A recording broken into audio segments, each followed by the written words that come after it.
Hello ವೀಕ್ಷಕರೇ, ಹೇಗಿದ್ದೀರಾ?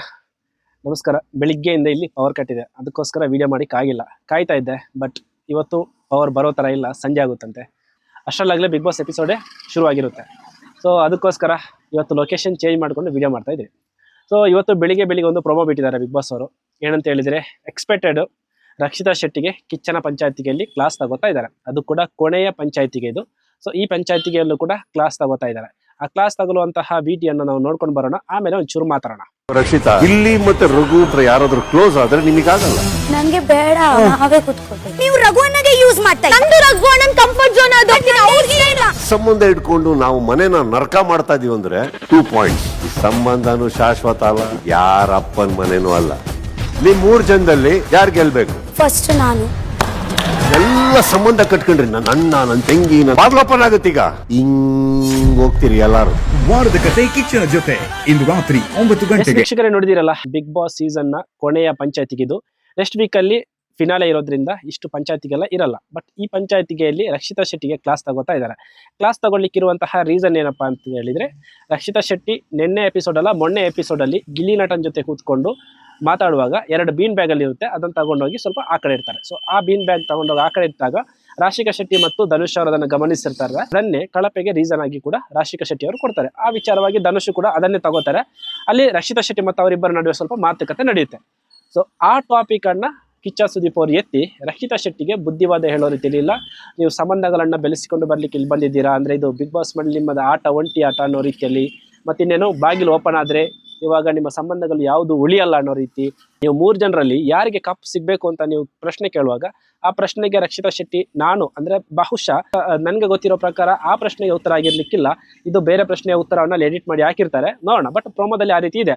So ಆ ರೀತಿಯ ಉತ್ತರವನ್ನ ರಕ್ಷಿತಾ ಶೆಟ್ಟಿಯ ಕೈಯಿಂದ ಸುದೀಪ್ ಅವರು ಪಡ್ಕೊಂಡಿದ್ದಾರೆ. ನಾನ್ ಕೇಳೋದು, ರಕ್ಷಿತಾ ಶೆಟ್ಟಿಯ ಈ ತಪ್ಪು, ಇಲ್ಲಾಂದ್ರೆ ಆ ಬೀನ್ ಬ್ಯಾಗ್ ತಗೊಂಡೋಗಿ ಅಲ್ಲಿ ಇಟ್ಟಿರೋದು ಅಷ್ಟೊಂದು ದೊಡ್ಡ ತಪ್ಪ? ನಿಮ್ಗೂ ಹಂಗನಿಸ್ತಾ ಇದೆಯಾ? ಅಂದ್ರೆ ಕಿಚ್ಚ ಸುದೀಪ್ ಅವರು ಅಷ್ಟು ಸೀರಿಯಸ್ ಆಗಿ ತೆಗೆದುಕೊಂಡು ಮಾತಾಡಿಸುವಂತಹ ತಪ್ಪ ಅದು? ನಂಗಂತೂ ಅನ್ಸಲ್ಲ. ಅಂದ್ರೆ ಈ ವಾರ ನಾವು ಎಕ್ಸ್ಪೆಕ್ಟ್ ಮಾಡ್ಬೇಕಾಗಿರೋದು ಏನ್ ಗೊತ್ತಾ, ರಾಶಿಕಾ ಶೆಟ್ಟಿ ರಕ್ಷಿತಾ ಶೆಟ್ಟಿಯನ್ನ ತಳ್ಳಿದ್ದು, ಅಂದ್ರೆ ಮ್ಯಾನ್ ಹ್ಯಾಂಡ್ಲಿಂಗ್ ಮಾಡ್ಲಿಕ್ಕೆ ಹೋಗಿದ್ದು. ಆ ವಿಚಾರವನ್ನ ಸೀರಿಯಸ್ ಆಗಿ ಮಾತಾಡ್ಬೋದಿತ್ತು, ಆಯ್ತಾ? ಇನ್ನೊಂದು ಮನೆಯವರ ವಿಚಾರವನ್ನ, ಈಗ ಮನೆಯವರಿಗೆ ಗೊತ್ತಾಗಿದೆ ನಿಮ್ಮ ಬಗ್ಗೆ ಅಂತ ಹೇಳಿರೋದನ್ನ ರಾಶಿಕಾ ಶೆಟ್ಟಿ ನನ್ನ ಮನೆಯವರು ಅಂತ ಹೇಳಿಲ್ಲ, ಈ ಮನೆಯವರಂತ ಹೇಳಿ ಅಲ್ಲಿ ಪ್ರಮಾಣವನ್ನ ಮಾಡಿದ್ರಲ್ವಾ. ಸೊ ಅದರ ಬಗ್ಗೆ ಡಿಸ್ಕಸ್ ಮಾಡಿದ್ರೆ ಚೆನ್ನಾಗಿತ್ತು. ಬಟ್ ರಾಶಿಕನ್ ತಪ್ಪಿನ ಬಗ್ಗೆ ಡಿಸ್ಕಸ್ ಮಾಡಿರೋ ಯಾವ ಪ್ರೊಮೋನು ಬಿಟ್ಟಿಲ್ಲ. ಅಂದ್ರೆ ಅದು ಬಿಸಿ ಪ್ರೊಮೋ ಆಗಲ್ಲ ಅಂತಾನ? ಅಲ್ಲ, ರಾಶಿಕನಿಗೆ ಕ್ಲಾಸ್ ತಗೊಂಡ್ರೆ ಅಂದ್ರೆ ಅಂತಹ ಪ್ರೊಮೋ ಬಿಟ್ರೆ ವೀಕ್ಷಕರು ಜಾಸ್ತಿ ಕ್ಯೂರಿಯಾಸಿಟಿಯಲ್ಲಿ ನೋಡಲ್ಲ ಅಂತಾನ? ನಂಗೆ ಅರ್ಥ ಆಗ್ತಾ ಇಲ್ಲ. ಯಾಕೆಂತ ಹೇಳಿದ್ರೆ, ನಾನ್ ಕೇಳೋದು, ಈ ಕೊನೆಯ ವಾರದಲ್ಲೂ ಕೂಡ ರಕ್ಷಿತಾ ಶೆಟ್ಟಿಯ ಈ ಚಿಕ್ಕ ತಪ್ಪನ್ನ, ಇವಾಗ ಅವ್ರು ನೆನ್ನೆನೂ ಮಾತಾಡುವಾಗ ಹೇಳಿದ್ರು, ನನಗೆ ಅನ್ಕಂಫರ್ಟಬಲ್ ಅಂತ ನಾನು ಹೇಳಿದ್ದೀನಿ ಹೊರತು ನಿಮ್ಮನ್ನ ನಾನು ಎಳ್ಕೊಂಡು ಬಂದು ಮಾತಾಡಿಲ್ಲ. ಇನ್ನೊಂದು ಗಿಲ್ಲಿ ನಟನ್ ಜೊತೆ ಮಾತಾಡ್ತಾ ಇದ್ರು, ಗಮ್ಮತ್ ತರ ನಾನು ಹೇಳಿದ್ದೀನಿ. ಅಂದ್ರೆ ಗಮ್ಮತ್ ಅನ್ನೋ ಪದ ಅವ್ರು ಯಾಕೆ ಬಳಸ್ತಾರೆ ಅಂತ ಹೇಳಿದ್ರೆ, ಕಾಮಿಡಿಯಾಗಿ, ತಮಾಷೆಯಾಗಿ ಅಂತ ಅವ್ರು ಹೇಳೋದು. ಸೊ ಆ ರೀತಿಯಾಗಿ ನಾನು ಹೇಳಿರ್ಬೋದು ಹೊರತು ಇಂಟೆನ್ಷನ್ ಇಲ್ಲ, ಅಂದ್ರೆ ತುಂಬಾ ಸೀರಿಯಸ್ ಆಗಿ ಎಲ್ಲ ನಾನು ಹೇಳಿಲ್ಲ ಅನ್ನೋದು ರಕ್ಷಿತಾ ಶೆಟ್ಟಿಯ ವಾದ. ಅಂದ್ರೆ ನಿನ್ನೆ ಇವರು ಕಾವ್ಯ ಜೊತೆ ಮಾತಾಡ್ತಾ ಇರುವಾಗ ಅವ್ರು ಹೇಳಿರೋದು. ಸೊ ಆಗಿದ್ದ ಮೇಲೆ ಅದನ್ನು ಕೂಡ ಸುದೀಪ್ ಸರ್ ಅವ್ರು ನೋಡಿರ್ತಾರಲ್ಲ, ಸೊ ಅದನ್ನ ಟೇಕ್ ಇಟ್ ಈಸಿ ತರ ಬಿಡ್ಬೋದಿತ್ತಲ್ಲ. ಇನ್ನೇನು ಮುಗಿತಾ ಬಂತು Bigg Boss. So Bigg Boss ಮನೆಯಲ್ಲಿ ಸಂಬಂಧಗಳು ಕುದುರುವುದೇನು ಫಸ್ಟ್ ಟೈಮಾ? ಎಷ್ಟು ಜನರಿಗೆ ಇಲ್ಲಿ ಸಂಬಂಧಗಳು ಕುದುರಿದೆ ಹೇಳಿ? ತುಂಬಾ ಜನರಿಗೆ ಗೆಳತಿಯರು ಸಿಕ್ಕಿದ್ದಾರೆ, ಬೇರೆ ಸಂಬಂಧಗಳು ಅಲ್ಲಿ ಸಿಕ್ಕಿದೆ, ತಾಯಿ ಮಗನ ಸಂಬಂಧ ಸಿಕ್ಕಿದೆ. ಸೊ ಅವರೆಲ್ಲರಿಗೂ ಕೇಳ್ಬೇಕಿತ್ತು, ನೀವು ಇಲ್ಲಿ ಸಂಬಂಧ ಹುಟ್ಟಿಸ್ಲಿಕ್ಕೆ ಬಂದಿದ್ದ ಅಲ್ವಾ? ಈಗ ರಕ್ಷಿತಾ ಶೆಟ್ಟಿ ಅವ್ರ ಹತ್ರ ಏನ್ ಬೇಕಾದ್ರೂ ಕೇಳ್ಬೋದು, ಇಲ್ಲ ಹೆಂಗ್ ಹೇಳೋದು, ಸ್ವಲ್ಪ ಈಸಿ ಟಾರ್ಗೆಟ್ ಅನ್ನೋ ರೀತಿಯಲ್ಲಿ ಮಾತಾಡ್ತಾರ ಗೊತ್ತಿಲ್ಲ. ಯಾಕೆಂತ ಹೇಳಿದ್ರೆ, ಕೆಲವೊಂದಿಷ್ಟು ವಾರಗಳಲ್ಲಿ ರಕ್ಷಿತಾ ಶೆಟ್ಟಿಯ ಚಿಕ್ಕ ತಪ್ಪುಗಳು ಕೂಡ ಕಿಚ್ಚನ ಪಂಚಾಯತಿಗೆಯಲ್ಲಿ ಚರ್ಚೆನೇ ಆಗೋದು. ಆದ್ರೆ ಮನೆ ಮಂದಿಯ ದೊಡ್ಡ ತಪ್ಪುಗಳೆಲ್ಲ ಇರ್ತದೆ. ಈಗ ರಕ್ಷಿತಾ ಶೆಟ್ಟಿ ಕಾಲಲ್ಲಿ ಗೆಸ್ಚರ್ ಮಾಡಿರೋದು ಕಿಚ್ಚನ ಒಂದು ಎಪಿಸೋಡ್ನ ಕಂಪ್ಲೀಟ್ ಪಂಚಾಯತಿಗೆ ಅದಿತ್ತು. ಅದೇ ರಕ್ಷಿತಾ ಶೆಟ್ಟಿಗೆ ಕಾಲಲ್ಲಿ ಗೆಸ್ಚರ್ ಮಾಡಿದ್ದು ಇಲ್ವೇ ಇಲ್ಲ, ಲೆಕ್ಕಕ್ಕೆ ಇಲ್ಲದ ತರ ಹೋಗಿದೆ. ರಕ್ಷಿತಾ ಶೆಟ್ಟಿ ರಾಶಿಕಾ ಶೆಟ್ಟಿಗೆ ನಾಮಿನೇಷನ್ಗೆ ನೀಡಿದ ಕಾರಣ ಈ ಒಂದು ವಿಚಾರ, ನಿನ್ನೆ ಕಳಪೆಗೆ ಕೊಟ್ಟಂತಹ ವಿಚಾರ. ಸೊ ಈ 2 ವಿಚಾರ ಕಿಚ್ಚನ ಪಂಚಾಯತಿಗೆಯಲ್ಲಿ ಚರ್ಚೆ ಆಗುತ್ತೆ. ಆದ್ರೆ ಅದೇ ರಾಶಿಕಾ ಶೆಟ್ಟಿ ರಕ್ಷಿತಾ ಶೆಟ್ಟಿಯನ್ನ ತಳ್ಳಿತು, ಅದು ಯಾಕೆ ಪ್ರೊಮೋ ಚರ್ಚೆಯಾಗಿ ಆಗಲ್ಲ? ಈಗ ನಾನು ಕೇಳೋದು, ಅವರು ಹೈಟ್ ವೇಟ್ ಎಲ್ಲ ಇದ್ದಾರೆ, ರಕ್ಷಿತಾ ಶೆಟ್ಟಿ ಸ್ವಲ್ಪ ಕುಳ್ಳಗಿದ್ದಾರೆ. ಸೊ ನಾನು ಏನ್ ಬೇಕಾದ್ರೂ ಮಾಡ್ಬೋದು, ಹೊಡಿಯೋ ರೀತಿಯಲ್ಲಿ ಬಂದು ಅವರನ್ನು ತಳ್ಬೋದು ಅನ್ನೋದೆಲ್ಲ ಅಕ್ಸೆಪ್ಟೆಡಾ? ಏನ್ ನ್ಯಾಯ ಅಂತ ಗೊತ್ತಿಲ್ಲ ಇಲ್ಲಿ. ಒಬ್ಬೊಬ್ಬರಿಗೆ ಒಂದೊಂದ್ ತರದ ನ್ಯಾಯ. ಈಗ ಕಳೆದ ವಾರದಲ್ಲೂ ಕೂಡ ಅಷ್ಟೇ ತುಂಬಾ ಪ್ರಕ್ರಿಯೆಗಳು ನಡೆದಿತ್ತು. ಅದನ್ನೆಲ್ಲ ಸಿಲ್ಲಿ ತರ, ಅಂದ್ರೆ ಮಾಡಿದ್ದೆ ಸರಿ ಅನ್ನೋ ರೀತಿಯಲ್ಲಿ ಚರ್ಚೆಗಳು ನಡೆದೋಯ್ತು. ಆದ್ರೆ ರಕ್ಷಿತಾ ಶೆಟ್ಟಿ ಅನ್ನೋ ಒಂದು ವಿಚಾರ ಬರುವಾಗ, ಇಲ್ಲ ರಕ್ಷಿತಾ ಶೆಟ್ಟಿಯ ತಪ್ಪು ಅಂತ ಬರುವಾಗ, ಅದು ಹೇಗೆ ಮನೆ ಮಂದಿ ಎಲ್ಲ ಮುಗಿಬೀಳ್ತಾರೋ ಅದೇ ರೀತಿಯಲ್ಲಿ ಕಿಚ್ಚ ಸುದೀಪ್ ಅವರು ಕೂಡ ಆ ವೇಯಲ್ಲಿ ಆ ಧಾಟಿಯಲ್ಲೇ ಕ್ಲಾಸ್ ತಗೋತಾರೆ ಅನ್ನೋದು ನನ್ನ ಅಭಿಪ್ರಾಯ. ಯಾಕೆಂತ ಹೇಳಿದ್ರೆ ಇವಾಗ ನೋಡ್ತಾ ಬಂದಿರೋದು, ಈಗ ಅವತ್ತು ಸುದೀಪ್ ಸರ್ ಅವರಿಗೆ ಪಿತ್ತ ನೆತ್ತಿಗೇರಿದ್ದಾಗಿರ್ಬೋದು, ಒಂದು ಈ ರೀತಿಯಾಗಿರ್ಬೋದು. ಏನಂತ ಹೇಳಿದ್ರೆ ರಕ್ಷಿತಾ ಶೆಟ್ಟಿಯ ಮಾತು ನೇರವಾಗಿರ್ತದೆ. ಕೆಲವೊಂದ್ಸಲ ಹೀಗಿರ್ತದಲ್ಲ, ನನಗೆ ಎದುರು ಮಾತಾಡ್ತಾರೆ, ಇಲ್ಲ ನನಗೆ ಈ ರೀತಿಯ ಪ್ರಶ್ನೆಗಳನ್ನ ಕೇಳ್ತಾರೆ, ಹೇಗಾದ್ರೂ ಮಾತಾಡಿ ಹೇಗಾದ್ರೂ ಮಾಡಿ ಅವರನ್ನು ಬಾಯಿ ಮುಚ್ಚಿಸೋ ಥರನೇ ಮಾಡಬೇಕು ಸೊ ಅನ್ನೋದು ಕೆಲವೊಬ್ಬರಿಗೆಲ್ಲ ಬರುತ್ತೆ. ಗೊತ್ತಿಲ್ಲ ಯಾವ ವಿಚಾರ ಯಾವ ಇಂಟೆನ್ಷನ್ ಇಟ್ಕೊಂಡು ಇವತ್ತಿನ ಪ್ರೊಮೋವನ್ನು ಕೂಡ ರಕ್ಷಿತಾ ಶೆಟ್ಟಿಗೆ ನೆಗೆಟಿವ್ ಆಗೋ ಥರನೇ ಕ್ರಿಯೇಟ್ ಮಾಡಿದ್ದಾರೆ, ಅಂದರೆ ಎಡಿಟ್ ಮಾಡಿದ್ದಾರೆ ಅನ್ನೋದು ಗೊತ್ತಿಲ್ಲ. ಇನ್ನು ಫಿನಾಲೆ ಹತ್ರ ಬಂತು. ಹೇಗೂ ಹೇಳೋದೇನೋ, ಮನೆಗೆ ಹೋಗ್ತಾ ಇದ್ದಾರೆ, ಒಂದೊಳ್ಳೆ ಸಂಬಂಧಗಳನ್ನು ತಗೊಂಡೋಗಿ ಅದಕ್ಕೊಂದು ಬಿಗ್ ಬಾಸ್ ಮನೆ ಅಂತ ಬರುವಾಗ ಸ್ವಲ್ಪ ಇತಿಮಿತಿ ಇರಲಿ.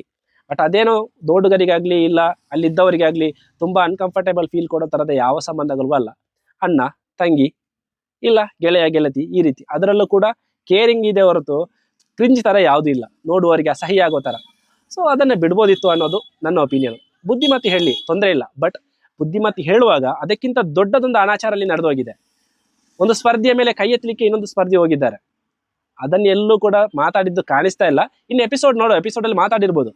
ಬಟ್ ನಾನು ಕೇಳೋದು, ಪ್ರೊಮೋಗೆ ಇದೇ ಟಾಪಿಕ್ ಬೇಕಿತ್ತಾ? ಪ್ರೊಮೋಗೆ ಇದೇ ಟಾಪಿಕ್ ಬಂದರೆ, ಇವಾಗ ನಾನು ಕೇಳೋದು ಪಾಸಿಟಿವ್ ಆಗಿ ಪ್ರೊಮೋ ಬಂದರೆ ಆ ವ್ಯಕ್ತಿಯ ಆ ಸ್ಪರ್ಧೆಯ ಬಗ್ಗೆ ಜನರ ಮನಸ್ಸಲ್ಲಿ ಕೂಡ ಅದೇ ಪಾಸಿಟಿವ್ ಆಗಿ ಬರ್ತದೆ. ನೆಗೆಟಿವ್ ಆಗಿ ಪ್ರೊಮೋ ಬಂದರೆ ಆ ವ್ಯಕ್ತಿಯ ಬಗ್ಗೆ ಆ ಸ್ಪರ್ಧೆಯ ಬಗ್ಗೆ ಜನರ ಮನಸ್ಸಲ್ಲೂ ಕೂಡ ನೆಗೆಟಿವಿಟಿ ಸ್ಪ್ರೆಡ್ ಆಗಲಿಕ್ಕೆ ಸಾಧ್ಯತೆ ಇದೆ. ಸೊ ಈ ಕೊನೆಯ ಹಂತದಲ್ಲಿ ರಕ್ಷಿತಾ ಶೆಟ್ಟಿಯ ಜನಾಭಿಪ್ರಾಯ ಬದಲಾವಣೆ ಮಾಡುವ ಸಂಚು, ಇಲ್ಲ ಅವರಿಗೆ ಬರುವಂತಹ ಓಟನ್ನು ಸ್ವಲ್ಪ ಕಡಿಮೆ ಮಾಡಿ ಇನ್ಯಾರನ್ನು ರನ್ನರ್ ಅಪ್ ವಿನ್ನರ್ ಮಾಡುವ ಸಂಚು ಗೊತ್ತಿಲ್ಲ. ಬಟ್ ಒಟ್ಟಾರೆಯಾಗಿ ಆ ಥರದೊಂದು ಸಂಚು ಈ ಪ್ರೊಮೋದಲ್ಲಿ ಅಂತೂ ಕಾಣಿಸ್ತಾ ಇದೆ. ಇನ್ನು ಇದು ಪ್ರೊಮೋದ ಬಗ್ಗೆ ಮಾತ್ರ.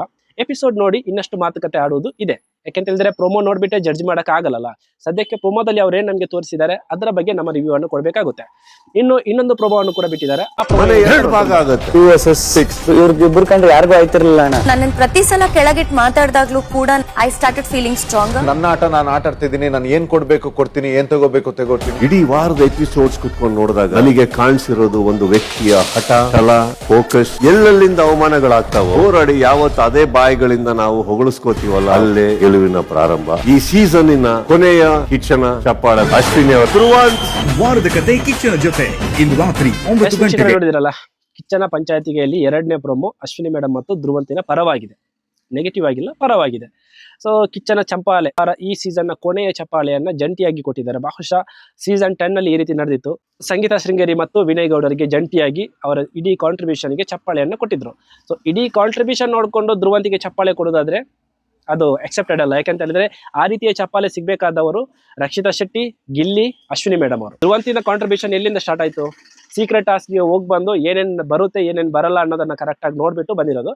ಬಟ್ ಓವರ್ ಆಲ್ ಆಗಿ ಈ ವಾರದ ಪರ್ಫಾರ್ಮೆನ್ಸ್ ನೋಡಿ ಅವರಿಗೆ ಚಪ್ಪಾಳೆ ಕೊಡೋದಾದ್ರೆ ತೊಂದರೆ ಏನಿಲ್ಲ, ಒಳ್ಳೆ ವಿಚಾರಣೆ. ಯಾಕೆಂತ ಹೇಳಿದ್ರೆ ಮನೆ ವರ್ಸಸ್ ಅವರಿಬ್ಬರು ಅಂತ ಬಂದಾಗ ಅವರು ಚೆನ್ನಾಗಿ ಆಟ ಆಡಿ ಟಾಸ್ಕ್ ಅಲ್ಲಿ ಗೆದ್ದು ಸ್ಪೋರ್ಟಿವ್ ಆಗಿ ತಗೊಂಡಿದ್ದಾರೆ. ಅದರಲ್ಲೂ ಕೂಡ ಅಶ್ವಿನಿ ಮೇಡಮ್ ಅವರು ಈ ಸೀಸನ್ನ ಕೊನೆಯ ಉತ್ತಮವನ್ನು ಕೂಡ ಪಡೆದಿದ್ದಾರೆ.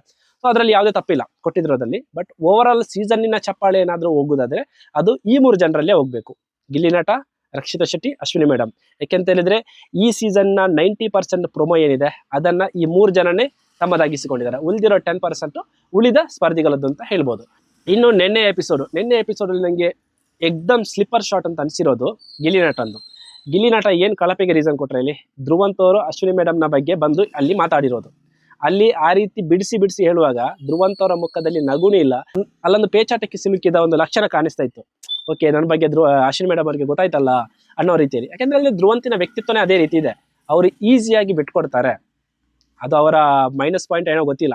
ಬಟ್ ಅವರು ಈಸಿಯಾಗಿ ತಮ್ಮವರನ್ನ ಬಿಟ್ಕೊಡ್ತಾರೆ, ಅದಂತೂ ಸ್ಪಷ್ಟ. ಯಾಕೆಂತ ಹೇಳಿದ್ರೆ ನಿನ್ನೆ ಜಸ್ಟ್ ಗಿಲ್ಲಿ ನಟ ಮತ್ತು ರಘುವನ್ನ ಜಸ್ಟ್ ಕಡ್ಡಿಯಲ್ಲಿ ಆಡಿಸಿದಷ್ಟೇ ಏನಾದರೂ ಸಿಗುತ್ತಾ ಅಂತ ಅಷ್ಟರಲ್ಲೇ ಹೇಳ್ಬಿಟ್ರು. ಏನು ಅವ್ರಿಗೆ ಎಷ್ಟು ಹೇಳಿದ್ರೆ ಗೊತ್ತಿಲ್ಲ, ಅವ್ರು ಹೋಗಿ ತುಪ್ಪವನ್ನು ಸುರ್ಕೊಂಡ್ರು. ಇನ್ನೇನೋ ನಾನಿಟ್ಟಿರೋ ಹೂವೇ ಬೇಕಾಗಿತ್ತು ಅವರಿಗೆ. ಏನು ಅವ್ರು ಎಲ್ಲರೂ ಇದ್ದಾರೆ, ಯಾರು ಇಲ್ಲ ಅವ್ರ ಜೊತೆ, ಅದಕ್ಕೋಸ್ಕರ ನಾನು ಸಪೋರ್ಟ್ ಆಗಿ ನಿಂತಿದ್ದೀನಿ, ಕೆಲವೊಂದ್ಸಲ ನಂಗೂ ಕೋಪ ಬರುತ್ತೆ ಹಂಗೆ ಹಿಂಗೆ ಅಂತೆಲ್ಲ ದೂರ್ಕೊಂಡ್ರು. ಈಗ ಅವ್ರ ನಡುವೆ ಇಷ್ಟು ಬಾಂಡಿಂಗ್ ಇರುವಾಗ 3ನೇ ವ್ಯಕ್ತಿ ಬಂದು ಏನೋ ಒಂದು ಕಡ್ಡಿ ಅಲ್ಲಾಡಿಸ್ತಾರೆ ಅಂತ ಹೇಳುವಾಗ ಧ್ರುವಂತಿಗೂ ಗೊತ್ತಿರಬೇಕು ನಾನು ಬಿಟ್ಟು ಕೊಡಬಾರ್ದು. ಇವಾಗ ಈ ವಿಚಾರದಲ್ಲಿ ಅಶ್ವಿನಿ ಮೇಡಮ್ ಅವರನ್ನ ಮೆಚ್ಚಬೇಕು. ಯಾಕೆಂತ ಹೇಳಿದ್ರೆ ಅಲ್ಲಿ ಕಳಪೆಗೆ ಆ ರೀಸನ್ ಕೊಟ್ಟರು ಕೂಡ ಗಿಲ್ಲಿ ನಟ ಅಷ್ಟು ಕಾನ್ಫಿಡೆಂಟ್ ಆಗಿ ಹೇಳ್ತಾ ಇದ್ದಾರೆ, ಇದರ ಬಗ್ಗೆ VT ಹಾಕ್ಲೇಬೇಕು, VT ಹಾಕಿದ್ರು ಪರವಾಗಿಲ್ಲ ಅಂತ. ಸೊ ಅವಾಗ ಧ್ರುವಂತಿಗೆ ಏನು ಮಾಡೋಕ್ಕಾಗಿಲ್ಲ. ಆದ್ರೂ ಕೂಡ ಅಶ್ವಿನಿ ಮೇಡಮ್ ಅವರು ಏನ್ ಮಾಡ್ತಾರೆ ಅಂತ ಹೇಳಿದ್ರೆ, ನಾನು ಅವರನ್ನೊಂದು ಮಗನ್ ತರ ಇಲ್ಲ ತಮ್ಮನ್ ತರ ನನಗೆ ಈ ತರ ಸಪೋರ್ಟ್ ಆಗಿ ನಿಂತಿದ್ದಾರೆ, ನಾನು ಧ್ರುವಂತ್ ಏನು ಹೇಳುತ್ತಾರೆ ಅದನ್ನೇ ನಾನು ನಂಬುತ್ತೇನೆ ಅನ್ನುವ ರೀತಿಯಲ್ಲಿ ಮಾತನ್ನು ಹೇಳಿ ಅವರಿಗೆ ಉತ್ತಮವನ್ನು ಕೊಟ್ಟು ಅಲ್ಲಿ ಅವರ ಏನು ಫೀಲಿಂಗ್ಸ್. ಇವಾಗ ಅಶ್ವಿನಿ ಮೇಡಮ್ ಅವರಿಗೂ ಗೊತ್ತಿರ್ತದೆ ಧ್ರುವಂತ್ ನನ್ನ ಬಗ್ಗೆ ಮಾತಾಡಿರ್ತಾರೆ ಅಂತ. ಯಾಕೆಂತ ಹೇಳಿದ್ರೆ ಇದು ಮೊದಲೇನಲ್ಲ, ಧ್ರುವಂತನ ಬಗ್ಗೆ ಈ ಸೀಸನ್ ಪೂರ್ತಿ ಅವರು ನೋಡ್ಕೊಂಡು ಬಂದಿರ್ತಾರೆ. ಸ್ಟಾರ್ಟಿಂಗ್ ಅವ್ರ ಜೊತೆ ಇರ್ತಾರೆ, ಆಮೇಲೆ ರಕ್ಷಿತಾ ಮಲ್ಲಮ್ಮ ಅಂತ ಬರ್ತಾರೆ, ಮತ್ತೆ ಅವ್ರ ಜೊತೆ ಹೋಗ್ತಾರೆ, ಆಮೇಲೆ ಕಿರಿಕ್ ಆಗ್ತದೆ. ಈ ರೀತಿ ಸ್ಥಾನ ಪಲಾಟ ನಡೀತಾ ಇತ್ತು ಧ್ರುವಂತ್ ಅವ್ರದ್ದು. ಸೊ ಅಶ್ವಿನಿ ಮೇಡಮ್ ಅವರಿಗೆ ಗೊತ್ತಿತ್ತು. ಬಟ್ ಅಶ್ವಿನಿ ಮೇಡಮ್ ಅವರಲ್ಲಿ ಏನ್ ದೊಡ್ಡಸ್ತಿಕೆ ಮೆರೆದ್ರು ಅಂತ ಹೇಳಿದ್ರೆ, ಈ ಒಂದು 2 ವಾರದಲ್ಲಿ ಅವರೇನು ಅವ್ರ ಹತ್ರ ಎಮೋಷನಲ್ ಆಗಿ ಒಂದು ಸಪೋರ್ಟ್ ಆಗಿ ನಿಂತಿದ್ರು, ಆ ಸಪೋರ್ಟಿಗೆ ಅವರು ಕೃತಜ್ಞತೆಯನ್ನು ಸಲ್ಲಿಸಿದ್ರು ಅಶ್ವಿನಿ ಮೇಡಮ್ ಅವರು. ಸೊ ಅದರಲ್ಲಿ ಯಾವುದೇ ತಪ್ಪು ಹುಡುಕುವಂಥದ್ದೇನಿಲ್ಲ, ಆಯ್ತಾ. ಅವರಿಗೆ ಉತ್ತಮ ಸಿಕ್ಕಿತ್ತು. ಅವರ ಆಟವು ಕೂಡ ಅದೇ ರೀತಿ ಇತ್ತು. ಎಲ್ಲಿ ಅಂತ ಹೇಳಿದ್ರೆ ಆ ನೀರು ಎರಚುವ ಆಟ ಇದೆಯಲ್ಲ, ಅದು ಕೂಡ ಅವರ ಏಜ್ಗೆ, ಅವರ ಫಿನಾಲೆವರೆಗೂ ಹೋಗಿದ್ದಿದೆಯಲ್ಲ, ತುಂಬಾನೇ ಇಂಪ್ರೆಸಿವ್ ಆಟ ಅಶ್ವಿನಿ ಮೇಡಮ್ ಅವರು, ಅದರಲ್ಲಿ 2 ಮಾತಿಲ್ಲ. ಬಟ್ ಧ್ರುವಂತ್ ಇದ್ದೇನಂತ ಹೇಳಿದ್ರೆ ಕೊನೆಯ ಹಂತದಲ್ಲೂ ಕೂಡ ಅವರ ವ್ಯಕ್ತಿತ್ವವನ್ನು ಅವರು ತೋರಿಸಿದ್ರು ಅಷ್ಟೇ ಹೇಳ್ಬೋದು. ಅಲ್ಲಿ ರಕ್ಷಿತಾ ಶೆಟ್ಟಿಯನ್ನ ಈಸಿಯಾಗಿ ಟ್ರಿಗರ್ ಮಾಡಿ, ಇಲ್ಲ ಈಸಿಯಾಗಿ ಮಕ್ಕರ್ ಮಾಡಿ ಧ್ರುವಂತಿಗೆ ಸೋಲಿಸುವುದು ಈಸಿ ಆಗ್ತಾ ಇತ್ತು. ಬಟ್ ಅಲ್ಲಿದ್ದು ಗಿಲ್ಲಿ ನಟ ಏಕ್ಮಾರ್ ದೋದು ಕೂಡ ಅಷ್ಟೇ, ಮಾತಲ್ಲಿ ಗಿಲ್ಲಿ ನಟನ ಸೋಲಿಸಿದವರ ಬಿಗ್ ಬಾಸ್ ಮನೆಯಲ್ಲಿ ಯಾರು ಇಲ್ಲ, ಆಯ್ತಾ. ಹಾಗಿರುವಾಗ ಆ ತರ ಮಾತಾಡುವ ಚೈತ್ರಕ್ಕನೇ ಬಂದು ಗಿಲ್ಲಿ ನಟನ ಹತ್ರ ಕಾಂಪ್ರಮೈಸ್ ಆಗ್ತಾರೆ. ಅಂದ್ರೆ ಗಿಲ್ಲಿ ನಟನ ಮಾತು ಹಂಗಿರ್ತದೆ, ಬರೀ ಕಾಮಿಡಿ ಮಾತ್ರ ಅಲ್ಲ, ಗಿಲ್ಲಿ ನಟ ಪಾಯಿಂಟ್ ಇಟ್ಟು ಹೊಡಿದ್ರಲ್ಲೂ ಕೂಡ ಎತ್ತಿದ ಕೈ ಅಂತ ಹೇಳ್ಬೋದು. ಇನ್ನು ನಿನ್ನೆ ಅಶ್ವಿನಿ ಮೇಡಮ್ ಮತ್ತು ಧ್ರುವಂತ್ ಟಾಸ್ಕ್ ನಡೀತಾ ಇತ್ತು. ಅಶ್ವಿನಿ ಮೇಡಮ್ ಅವರ ರಾಡ್ ಇತ್ತು, ಆ ರಾಡ್ ಅನ್ನು ಇಟ್ಟು ಹತ್ತಾ ಇದ್ರು. ಅವಾಗ ಧ್ರುವಂತ್ ಮಾರಲ್ ಸಪೋರ್ಟ್ ಕೊಡ್ತಾ ಇದ್ರು, ಎಂಕರೇಜ್ ಮಾಡಿ ಸಪೋರ್ಟ್ ಕೊಡ್ತಾ ಇದ್ರು. ಸೊ ಆಗ ಕಾವ್ಯ ಅವರು ಧನುಷ್ ಅವ್ರ ಹತ್ರ ಕೂತ್ಕೊಂಡು ಒಂದು ಮಾತು ಹೇಳ್ತಾರೆ, ಇದೇನು ಧ್ರುವಂತ್ ಅವ್ರು ಈ ರೀತಿ ಸಪೋರ್ಟ್ ಮಾಡ್ತಾ ಇರೋದಾ, ನನ್ಗೆ ಗಿಲ್ಲಿ ನಟ ಆ ರೀತಿ ಸಪೋರ್ಟೇ ಮಾಡಿಲ್ಲ ಅಂತ. ಏನೆಲ್ಲ ಆಲೋಚನೆ ಬರುತ್ತಲ್ವಾ. ಗಿಲ್ಲಿ ನಟನಿಗೆ ಜ್ವರ ಇತ್ತು, ಜ್ವರ ಇದ್ರೂ ಕೂಡ ಕಾವ್ಯನಿಗೋಸ್ಕರ ಆಟ ಆಡ್ತಾರೆ. ಯಾಕಂದ್ರೆ ರಘುವನ್ನ ಅಷ್ಟು ಕೇಳ್ಕೊಂಡಿದ್ರು ಯಾರ ಹತ್ರ, ಗಿಲ್ಲಿ ನಟನ ಹತ್ರ. ಆದ್ರೂ ಕೂಡ ಕಾವ್ಯನಿಗೋಸ್ಕರ ಗಿಲ್ಲಿ ನಟ ಆಟ ಆಡ್ತಾರೆ. ಆಟ ಆಡಿ ಅವರು ಏನ್ ನೀರಲ್ಲಿ ಮುಳುಗಿ ಎದ್ದು ಮಾಡುವಾಗ ಅವರಿಗೆ ಸುಸ್ತಾಗಿ ವಾಮಿಟ್ ಆಗಿರ್ತದೆ. ಆ ವಾಮಿಟ್ ಆಗುವ ಸಂದರ್ಭದಲ್ಲಿ ಅವರ ಜೊತೆ ನಿಂತದ್ದು ರಕ್ಷಿತಾ ಶೆಟ್ಟಿ. ಕಾವ್ಯರವರು ಅವರು ಟಾಸ್ಕ್ ಅನ್ನು ಸೋತಿರುವ ಹತಾಶೆಯಲ್ಲೇ ಇರ್ತಾರೆ. ಆ ನಂತರ ಬರ್ತಾರೆ, ಇಲ್ಲ ಅಂತಲ್ಲ. ಆ ತಗೊಂಡು ಬರುವ ಸಂದರ್ಭದಲ್ಲೂ ಕೂಡ ಕಾವ್ಯರವರು ಬೇಗ ಗಿಲ್ಲಿ ಆಟ ಆಡಬೇಡ ಅನ್ನೋ ರೀತಿಯಲ್ಲಿ ಇದ್ದಾರೆ ಹೊರತು ಗಿಲ್ಲಿ ಜಾಗ್ರತೆ ನೋಡ್ಕೋ ಅನ್ನೋ ರೀತಿಯಲ್ಲಿ ಯಾವತ್ತೂ ಕೂಡ ಹೇಳಿಲ್ಲ. ಬಟ್ ಉಳಿದ ಸ್ಪರ್ಧಿಗಳೆಲ್ಲರೂ ಕೂಡ ಅವ್ರ ನೀರಿಗೆ ಹಾರುವಾಗ, ಇವಾಗ ಈವನ್ ರಘು ಸರ್ ರಕ್ಷಿತಾ ಶೆಟ್ಟಿ ಹಾರುವಾಗ್ಲೂ ಕೂಡ ಅವ್ರಿಗೆ ಓಕೆ ಫೈನ್ ನೋಡ್ಕೊಂಡು ಮಾಡುವ ಅನ್ನೋ ರೀತಿಯಲ್ಲಿ ಇತ್ತು. ಆದ್ರೆ ಕಾವ್ಯರವರು ಅದನ್ನು ಕೂಡ ಮಾಡದೆ ಫೈನಲ್ ಆಗಿ ಅವ್ರು ಹೇಳೋದಿಷ್ಟೇ, ಗಿಲ್ಲಿ ನಟ ನನ್ಗೆ ಈ ರೀತಿ ಎಂಕರೇಜ್ ಮಾಡಿಲ್ಲ ಅಂತ. ಏನು ಆಗಲ್ಲ, ಅದು ಅವರವರ ವ್ಯಕ್ತಿತ್ವ. ಬಟ್ ನಿನ್ನೆ ರಕ್ಷಿತಾ ಶೆಟ್ಟಿ ರಘುವಣ್ಣನಿಗೆ ಚೆನ್ನಾಗಿ ಆಟ ಆಡಿದ್ದಾರೆ. ರಘುವಣ್ಣ ಸೆಕೆಂಡ್ ಪ್ಲೇಸ್ ಅಲ್ಲಿ ಬಂದಿದ್ದಾರೆ. ಬಟ್ ರಕ್ಷಿತಾ ಶೆಟ್ಟಿಗಿರುವ ಹೈಟಿಗೂ ಅವ್ರಿಗಿರುವ ಪರ್ಸನಾಲಿಟಿಗೂ ಕೂಡ ಅವರ ಸ್ವಿಮ್ಮಿಂಗ್ ಪೂಲ್ ಅಲ್ಲಿ ಕೆಳಗಡೆ ಬಿದ್ದು ಅಲ್ಲಿಂದ ರಾಡ್ ಎತ್ತು ಅಂತಂದು ಕೊಡೋದಲ್ಲ ಅಷ್ಟೇನು ಈಸಿ ಕೆಲಸ ಅಲ್ಲ. ಯಾಕಂತ ಹೇಳಿದ್ರೆ ರಾಶಿಕಾ ಶೆಟ್ಟಿ ಹೈಟ್ ಇದ್ದಾರೆ, ಸ್ಪೀಡ್ ಇದ್ದಾರೆ, ಇನ್ನೊಂದು ಫಿಸಿಕಲಿ ಸ್ಟ್ರಾಂಗ್ ಇದ್ದಾರೆ. ಸೊ ಧನುಷ್ ಕೂಡ ಅಷ್ಟೇ ಅದೇ ರೀತಿ ಇರೋದ್ರಿಂದ ಅವರಿಬ್ಬರು ಗೆದ್ದಿರೋದ್ರಲ್ಲಿ ತೊಂದರೆ ಏನಿಲ್ಲ. ಧನುಷ್ಗೆ ಟಿಕೆಟ್ ಫಿನಾಲಿ ಸಿಕ್ಕಿರೋದು ಏನು ಅಚ್ಚರಿ ಏನಲ್ಲ. ಯಾಕಂತ ಹೇಳಿದ್ರೆ ಮೊನ್ನಿಂದ ನಮ್ಗೆ ಗೊತ್ತಿರುತ್ತೆ ಇಂಥ ಟಾಸ್ಕ್ ಎಲ್ಲ ಬಂದ್ರೆ ಧನುಷ್ ಅವರೇ ಗೆಲ್ತಾರೆ ಅಂತ. ಒಂದು ವೇಳೆ ಎಲ್ಲಾದ್ರೂ ರಾಶಿಕಾ ಶೆಟ್ಟಿ ರಘುವಣ್ಣನ ಜೊತೆ ನಿಲ್ತಿದ್ರೆ ಖಂಡಿತವಾಗಿಯೂ ರಘುವಣ್ಣನೇ ಗೆಲ್ತಾ ಇದ್ರು. ಯಾಕಂತಂದ್ರೆ ರಘುವಣ್ಣ ಬ್ಯಾಲೆನ್ಸ್ ಆಗಿ ಇಡ್ತಾ ಹೋಗ್ತಾ ಇದ್ರು. ಬಟ್ ಅಲ್ಲಿ ತಂದು ಕೊಟ್ಟಿರೋದು ಸ್ವಲ್ಪ ಲೇಟ್ ಆಗಿರೋದ್ರಿಂದ ಅವರಿಗೆ ಸೆಕೆಂಡ್ ಪ್ಲೇಸ್ ಬಂತು. ಬಟ್ ಈವನ್ ಬೆಟರ್ ಅಂತಾನೆ ಹೇಳ್ಬೋದು. ಯಾಕೆಂತಂದ್ರೆ ಅಶ್ವಿನಿ ಮೇಡಮ್ ಅವರು 10 ನಿಮಿಷ ಏನೋ ತಗೊಂಡಿದ್ದಾರೆ, ಕಾವ್ಯರವರು 10-12 ನಿಮಿಷ ತಗೊಂಡಿದ್ದಾರೆ. ಸೊ ಅದಕ್ಕೆ ಹೋಲಿಸಿದ್ರೆ ರಘುವಣ್ಣ ಮತ್ತು ರಕ್ಷಿತಾ ಅಂತೂ ಕೂಡ ಚೆನ್ನಾಗಿತ್ತು. ಇನ್ನು ಈ ಸೀಸನ್ ನ ಕೊನೆಯ ಕಳಪೆ ಧ್ರುವಂತಿಗೆ ಹೋದ್ರೆ, ಈ ಸೀಸನ್ ನ ಕೊನೆಯ ಉತ್ತಮ ಅಶ್ವಿನಿ ಮೇಡಮ್ ಅವರಿಗೆ ಹೋಯ್ತು. ಅಶ್ವಿನಿ ಮೇಡಮ್ ಅವರಿಗೆ ಒಂಚೂರು ಭಾವುಕತೆ ಬಂತು. ಬಟ್ ಅಲ್ಲಿ ರಾಶಿಕಾ ಶೆಟ್ಟಿ ನನ್ಗೆ ಯಾರಿಗೂ ಈ ಸಲ ಉತ್ತಮ ಕೊಡ್ಲಿಕ್ಕೆ ಆಗಲ್ಲ, ಉತ್ತಮ ಕೊಡ್ಬೇಕಂತಾನೆ ಅನಿಸ್ತಾ ಇಲ್ಲ, ಆದ್ರೂ ಕೊಡ್ತಾ ಇದ್ದೀನಿ ಅನ್ನೋ ರೀತಿಯಲ್ಲಿ ಅವರು ಉತ್ತಮವನ್ನು ಕೊಟ್ರಲ್ಲ, ಆ ಉತ್ತಮ ಬೇಕಾಗೇ ಇರಲಿಲ್ಲ ನಿಜವಾಗ್ಲು.